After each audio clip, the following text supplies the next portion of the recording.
Class 11 এর ভূগোলের আবহাওয়া ও জলবায়ু থেকে 5 মার্কের জন্য কিছু মোস্ট গুরুত্বপূর্ণ কোশ্চেন যেগুলো কিন্তু পরীক্ষায় আসবেই। ফার্স্টেই রয়েছে কিন্তু পৃথিবীর তাপের অনুভূমিক বন্টন সম্পর্কে আলোচনা করো। এই কোশ্চেনটা কিন্তু খুব ইম্পর্টেন্ট, একবার হলেও দেখে যাবে। তারপরের কোশ্চেন রয়েছে তাপমণ্ডল বা তাপ বলয় কাকে বলে, পৃথিবীর তাপমণ্ডলগুলির সংক্ষিপ্ত পরিচয় দাও। এটাও কিন্তু খুব ইম্পর্টেন্ট একটা কোশ্চেন। তারপরেই রয়েছে 3 নম্বর কোশ্চেন। 3 নম্বর কোশ্চেনটা কিন্তু বিভিন্ন রকম ভাবে আসতে পারে। প্রথমেই রয়েছে বায়ুমণ্ডলে উষ্ণতার তারতম্যের প্রধান 5টি কারণ চিত্রসহ ব্যাখ্যা করো। এটাই কিন্তু ঘুরিয়ে নানাভাবে আসতে পারে, যেরকম বায়ুমণ্ডলের উষ্ণতার নিয়ন্ত্রকগুলি কি কি, এরকম ভাবেও আসতে পারে।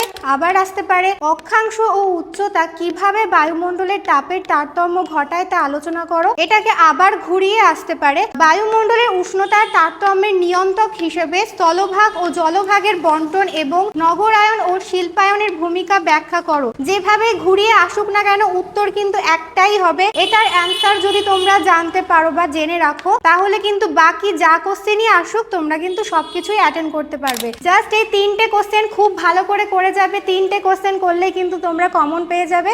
ভালো করে পরীক্ষা দিও। Best of luck.